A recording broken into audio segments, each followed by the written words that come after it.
together, son, your beef is mine. So long as the sunshine can light up the sky, we in this together, son, your beef is mine. A drug dealer's dreams. All right, y'all, welcome back to Anti-War Radio. It's Chaos Radio 95.9, 92.7 FM in Austin, Texas. And welcoming back to the show the great investigative journalist and independent historian Gareth Porter. He writes for the Huffington Post, the American Prospect, IPS News. You can find all his IPS articles at antiwar.com/Porter. Welcome back to the show, Gareth. Hi, Scott. As always, thanks for having me. How are you doing? I'm good. That's good to know. Been a few weeks since we talked. It's been a couple, yeah. And I'm wondering, I know you were writing a new article for the American Prospect. Is that up yet, or when will that be up? I'm not sure yet. Have not finished it, and don't know whether we'll make the November edition or not, the November issue of the magazine. So I can't answer that question yet. Okay, well, I'll be looking forward to that. But you have this new one here that you wrote for IPS. It's on antiwar.com. If you just hit antiwar.com/Porter, it'll take you right to it. Military resistance, forced shift on Iran strike. Just take us through this. What's going on here? Well, what I did in this piece was to link two events, which at least one has become known through press coverage. The other one, I think, has not really been known. The first event was the fact that Joint Chiefs of Staff met with Bush on December 13th of last year, partly for Bush to present the Joint Chiefs with his with the idea of the surge in U.S. troops in Iraq, and to get their response to that idea. And the Joint Chiefs apparently unanimously rejected that. But then the other part of and that was widely reported, at least the substance of the Joint Chiefs' position was widely reported at the time. What was not reported until June or mid-year of 2007 is that the Joint Chiefs were also presented with the idea of a strike against nuclear sites in Iran by Bush, and that they also unanimously rejected that as well. Now, that was reported first by Time Magazine's Joe Klein in mid-year, and I actually have been able to get at least a partial confirmation of that from Hilary Mann, who was NSC director for Persian Gulf and Afghanistan for the Bush administration in 2003, and then was in the State Department in 2004, and she has had that same report given to her from sources in the Pentagon. Okay, now Hilary Mann, I know her name because there was an article, I believe, at the end of January or the beginning of February in Newsweek called Rumors of War that quoted her, again, a former National Security Council staffer as saying, or I don't know if she was a staffer, I don't know what you call it, former member of the National Security Council on one level or another, who said that there is a deliberate plan here to provoke Iran into doing something that then we might cite self-defense as a reason to start bombing them. That's exactly right. I mean, she was definitely the source.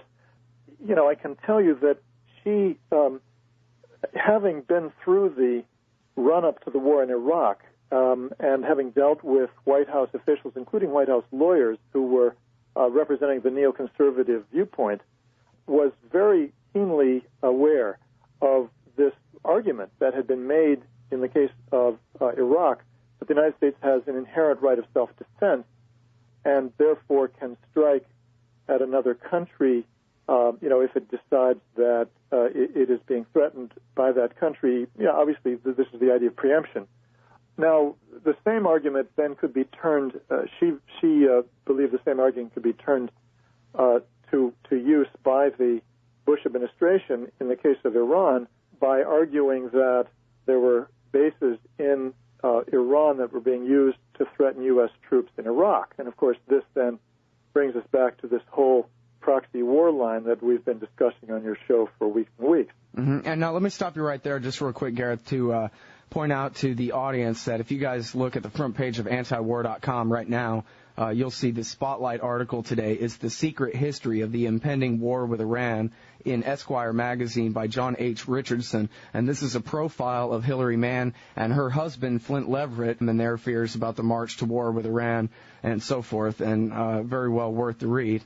But now, so help me explain, Gareth, because in your article here, basically you're saying the military resistance that was reported by Joe Klein, I believe in response to Steve Clemens' blog about Cheney's attempted end run and trying to get Israel to start the war for us, or for him, I should say, that Hillary Mann has basically confirmed this, or at least partially confirmed that story to you. Now, why does this... The second part of the linkage here is the January 10th speech by President Bush, which was mostly about the surge, but which also brought in the theme of Iran's alleged meddling in Iraq, and specifically, and this was language which was really not noticed at the time, and I have to admit that I did not pick it up either. This is one of the many things that I failed at the time to see, but which now become clear in retrospect. She noticed in that speech specific language in which Iran and Syria are accused of having allowed terrorists and insurgents to use their territory to go in and out of Iraq, and also accusing Iraq of having provided weapons to the insurgents, Shiite insurgents in Iraq. So she said, "This looks to me like a repeat of 2003, where she says that the president chose his words very carefully in order to lay down a legal predicate for later use of force against Iran." So what I'm suggesting here is that although Bush had gone to the Joint Chiefs with a proposal to strike the nuclear site, that he then began to shift the focus of the concept of using force against Iran to the issue of Iran's alleged help for Shiite guerrillas fighting American troops in Iraq. And that, in fact, he laid down that first legal and political basis for war against Iran based on the alleged role of Iran in Iraq in that January 10th speech. Now, what I'm working on now is really sort of showing that there was a debate between the Cheney faction and the Rice-Gates faction in the run-up to that speech, in the days before the speech, where Cheney wanted to make sure that the speech would, in fact, lay down that legal and political predicate for war, whereas Rice and Gates wanted to limit the language so that it would be clear that the U.S. response to the problem of arms going to the Shiites would be confined to Iraq itself. So they wanted it to say something short of a direct accusation against Iran. And the funny thing is, of course, that Bush, instead of choosing between the language submitted by the two sides, put in both. He has language there that is, that clearly states that the problem is the networks within Iraq, which are to be attacked by U.S. forces, including, in that case, Iranian nationals who get caught in Iraq. But so basically, I'm arguing here that not in my piece, but in something that I'm writing now, I'm arguing that essentially the hawks, the neocons, not just the hawks, but the neocon hawks, won the argument with Bush by getting their language into that speech. And that what happened after that was that Bush began to make plans for an attack on Iraq that would be justified by the alleged involvement of Iran in Iraq, which would imply a different set of targets. That is to say, bases in Iran that are related somehow to Iraq. Yeah, but then that's just to get it started, because then they retaliate, and then we retaliate further, and eventually it means strikes on all their nuclear capability, right? Well, that's exactly right. There's no doubt that what the neocons, Cheney and David Wormser, his Middle East advisor, and Elliot Abrams, who headed the whole NSC shop directed the whole shop on the Middle East at that point, what they wanted was an excuse to start a process of escalation, which would then allow them later on to strike at nuclear sites and military targets. So, and now when you say that the neocons won the argument, is that who you're referring to, Elliot Abrams? That's right. Who else? Stephen Hadley? Well, Hadley, it turns out, plays an interesting role in this period of early 2007. I think in the past that he was more or less playing Cheney's game, but when Gates and Rice formed at least an apparent alliance to try to block war against Iran, I think Hadley then came down on their side, because what I point out, not in the piece that I've done for IPS, but something I'm working on now, is that one of the things that Gates and Rice did after that speech was to try to force the administration to walk that line back, the line directly accusing Iran.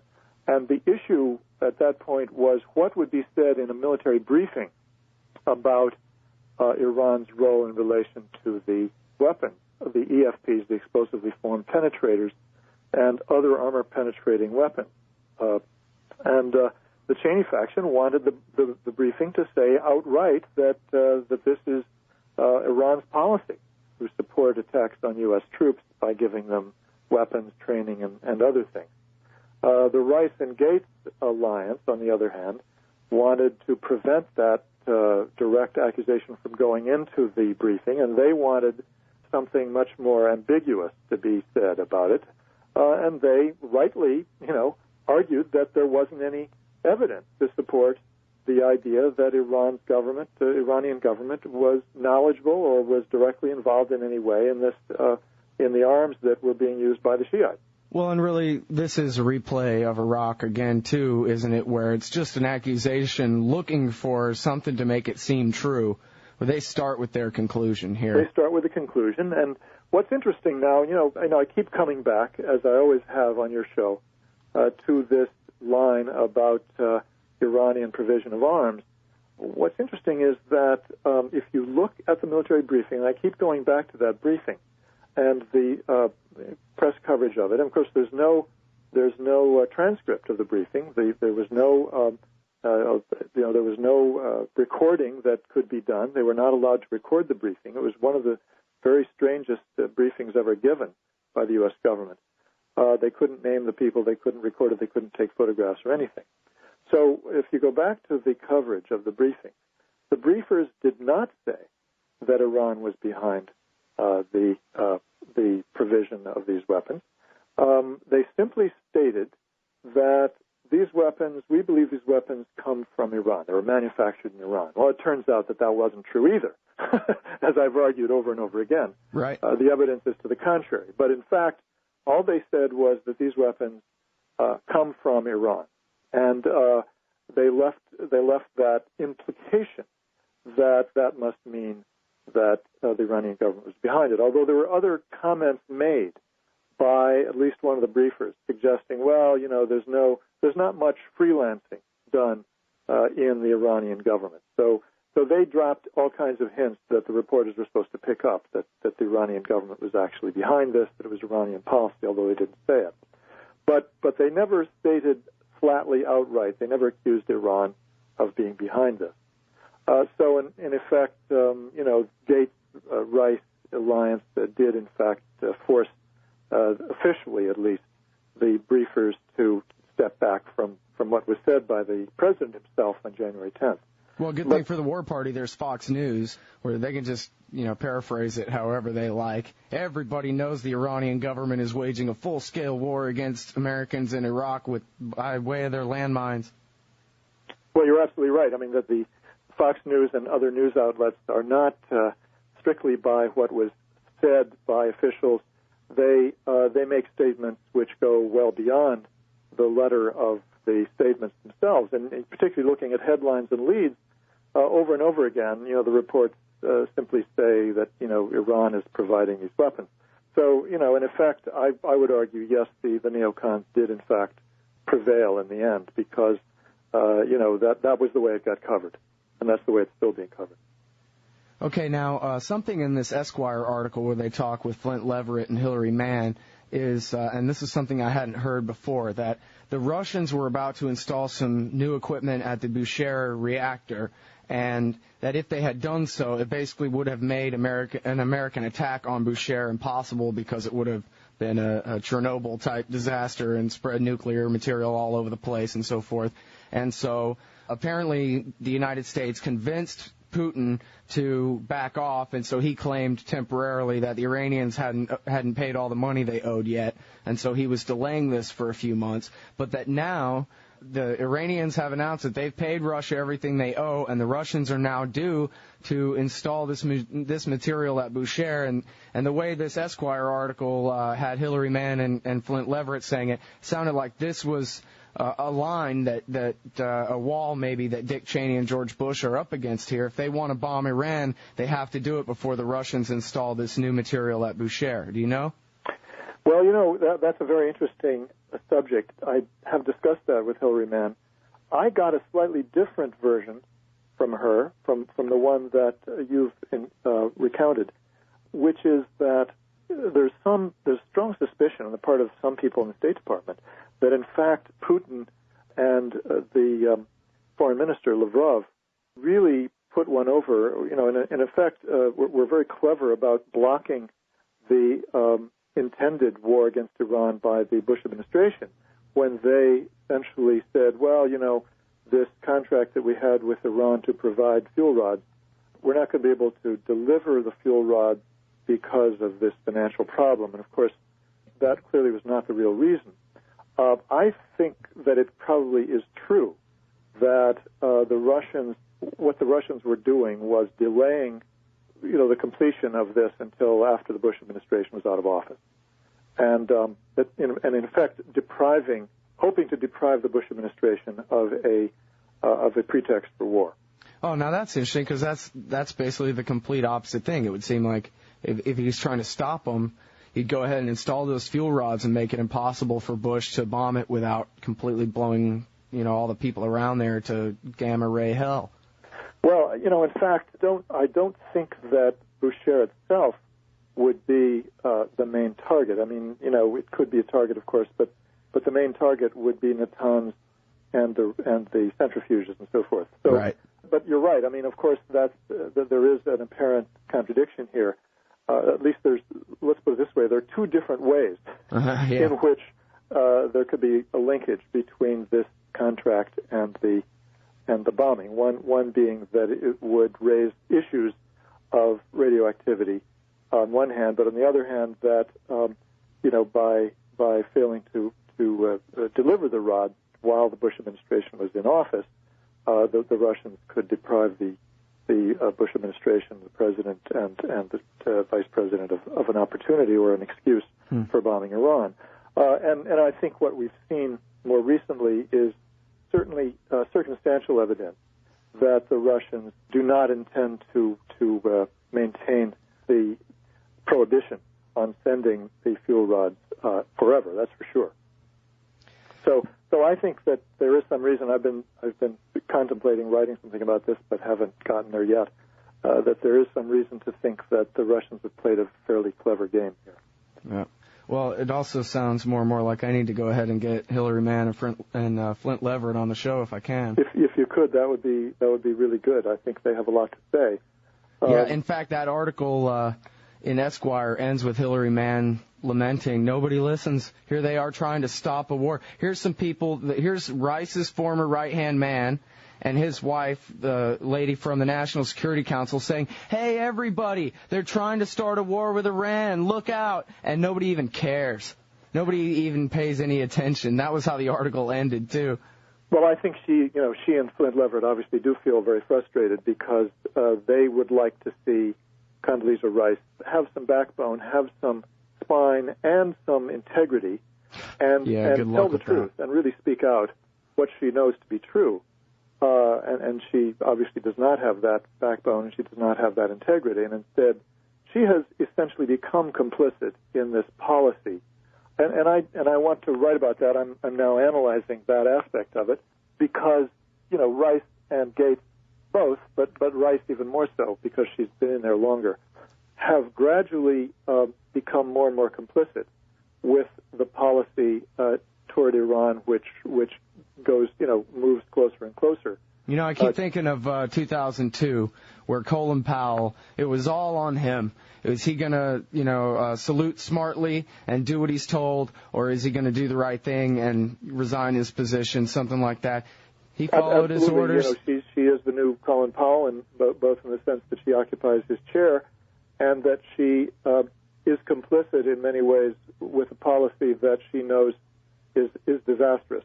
Yeah, and Gates too. Sense that she has gone along with a whole series of steps to ratchet up the pressure on Iran, and she's done so, I think, in the belief, the self-serving belief that this is the way to get an agreement with Iran. And of course, the assumption there is that there's a justifiable reason for coercive policy against Iran. And B, that it will work, that Iran can be coerced into essentially bowing to U.S. demands, that it stop completely any enrichment of uranium before there's even any negotiation. This thing's made to fail. It's been made to fail. And this is, again, what it says in that Esquire article, is that the line is, well, we've given you a year, Miss Rice, to come up with something, and you've come up with nothing. But how could she possibly have come up with anything when the negotiation, as you just said, must begin with Iran ceasing enrichment? And this is from Jim Loeb's article today on antiwar.com for IPS News. Talking about Dick Cheney at the Washington Institute for Near East Policy, which is just a spinoff of the American-Israeli Public Affairs Committee. Dick Cheney said yesterday, Sunday, Iran will face serious consequences if they do not freeze their nuclear program, and he accused them of, quote, direct involvement of the killing of Americans. Further, given the nature of Iran's rulers, the declarations of the Iranian president, and the trouble the regime is causing throughout the region, including the direct involvement in the killing of Americans, our country and the entire international community cannot stand by as a terror-supporting state fulfills its most aggressive ambitions.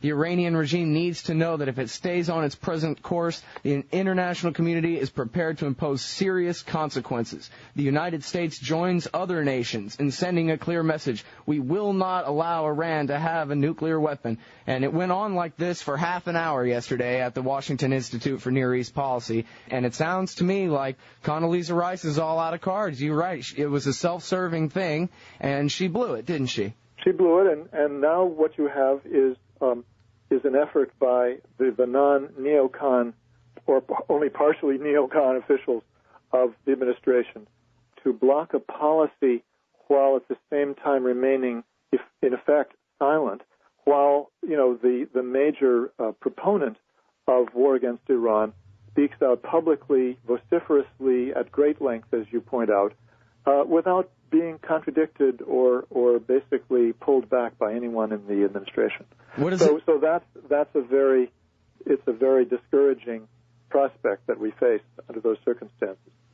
What does it mean when the chairman of the Joint Chiefs of Staff has announced by way of Jeff Girth in the Washington Times that the U.S. is prepared to strike? We have all our planes and weapons and everything in place that we need to attack Iran right now. Well, this is very interesting. I mean, I don't know what to make that, whether to read that as his true, whether it suggests that he is in fact going in the opposite direction from Admiral Fallon, who has made it clear that he is opposed to a strike against Iran, and has in fact given his assent as the chairman of the Joint Chiefs of Staff to that policy. I'm not sure. But what I do know is that the previous incumbent, Peter Pace, and the previous chairman of the Joint Chiefs of Staff and the vice chairman of the Joint Chiefs of Staff, Admiral Dijan Bastiani, the naval admiral who was in that position, did in fact make it clear to Bush that they would not support it. And we know that Peter Pace himself, at least he was reported to have been ready to resign if there was an order to carry out a strike against Iran. There was a report in the London Sunday Times that 4 or 5 generals and admirals were prepared to resign if that were the case. And I think that becomes very credible in knowing what we now know about the December 13th meeting, about Fallon's reference to others who were joining him in trying to put the crazies back in the box, and the fact that Bush then began almost immediately to refer to Iraq's role in Iran as the justification rather than talking about a strike against the nuclear facilities. So I think that there's been a change in the Joint Chiefs of Staff. Interestingly enough, all of those Joint Chiefs who rejected the strike against Iran are gone now. They've been replaced. Now, how that happened is an interesting story that I don't know that it's been fully told. Supposedly, you remember Pace and Dijan Bastiani. Well, Pace was to be reconfirmed as chairman of the Joint Chiefs last summer, and instead the confirmation was taken off the docket, supposedly because the Democrats on the committee wanted to make a political point about the fact that the Joint Chiefs, the chairman of the Joint Chiefs, should have given better advice to the president about Iraq, and unfortunately they decided that they would take this out on Pace over the Iraq issue. Was that genuine, or were they just using that as an excuse to get him out of there? Well, that's an interesting question, and I don't know the answer to it. I'm curious to know whether Levin understood, whether he'd read the report by Joe Klein about Pace and the Joint Chiefs having refused to go along with a strike against Iran, and if he did know that, whether he was unwilling to do anything to keep the people who were opposed to the president on a strike against Iran in office, whether he was responding to AIPAC pressure to get rid of Pace and Dijan Bastiani. That's a question. That's all I can say at this point. Very interesting. Well, we can always count on those Democrats to intervene and check the power of the president, can't we? And, this is the guy who says, the president, who says, hey, I'm a commander guy. I follow the advice of the generals, and that's what proves what a great president I am, unlike the evil Democrats who want to micromanage events on the battlefield, which is actually partially true. I'm a commander guy. I go along with what the commanders say, and yet we find that every time there's a commander, whether it's Abizaid or Casey or Pace or any of these people who opposes surge or opposes war with Iran, off with their heads. Bring in the new guy. This is an unprecedented degree of manipulation of the political manipulation of the personnel who make up the Joint Chiefs by the president. And I have, I'm suggesting at least that there was, in fact, a degree of politics in the fact that Pace and Dijan Bastiani were not reconfirmed as chairman and vice chairman of the Joint Chiefs. I do think that this, along with the retirement of Abizaid, which I'm suspicious about, and Casey's basically being moved to the Army Chief of Staff position after having obviously made a deal with the White House, I think that this is an unprecedented manipulation of the Joint Chiefs of Staff by the president in order to carry out a war policy. All right. Now, there were accusations over the weekend, and it's hard for me to keep track of which of these NATO commanders in Afghanistan are which, but Apparently, they claim at least they seized a shipment of arms coming into Afghanistan from Iran, and now the Afghanistani so-called government today is saying, oh no, the Iranians are our friends, and maybe they found some weapons, but there's no proof tying the weapons to Iran. So I wonder who's telling the truth. Obviously, the Afghanistani government could have plenty of reason to play down Iranian government influence if they're trying their best to get along and so forth. Who's telling the truth there? Do you know? Well, I think, the point about weapons coming across the border from, presumably coming from Iran into Afghanistan, is that there are many players who, have an interest in getting weapons to the Taliban, and it's not Iran. What we're talking about here are al-Qaeda types, anti-Iranian forces working between Iran, Afghanistan, and Pakistan. It's basically the anti-Iranian government forces who are supporting the Taliban. We know that there are links between, the extreme Wahhabist or extreme Sunni jihadists operating out of Pakistan, the Taliban forces and the al-Qaeda forces working inside Afghanistan, and the extreme Sunni forces opposing the Iranian government from within Iran and from outside Iran. So if I were a betting man and someone asked me to bet who was behind the supply of arms going to the Taliban from the Iranian side of the border, I would suggest that it was, the dissidents, the anti-Iranian government forces operating out of Iran, who undoubtedly have contacts with people within the military, who have contacts within the security forces in Iran, and are in this area of Iran, which is abutting Afghanistan. It's sort of a wild territory. It's a territory the Iranian government does not exercise very good political control over. Sounds like there's a huge story there that's simply not being told at all. It's being ignored. Well, and it sounds like the guys who you're saying are most likely to be delivering arms to the Taliban are the same kinds of guys who are our friends, like, for example, the terrorist group Jundullah out of Pakistan, who they're basically Taliban-type guys, and we're supporting their dissent and acts of terrorism inside Iran right now, right? Well, I think that's probably true, although I haven't seen any, solid evidence yet. It's going to probably be impossible to ever get a smoking gun. But there have been reports along those lines. There have been reports, and one of the people who's been writing about this is Selig Harrison, a veteran journalist who has covered that part of Asia for 35 or 40 years, and who is a very solid analyst, a solid journalist.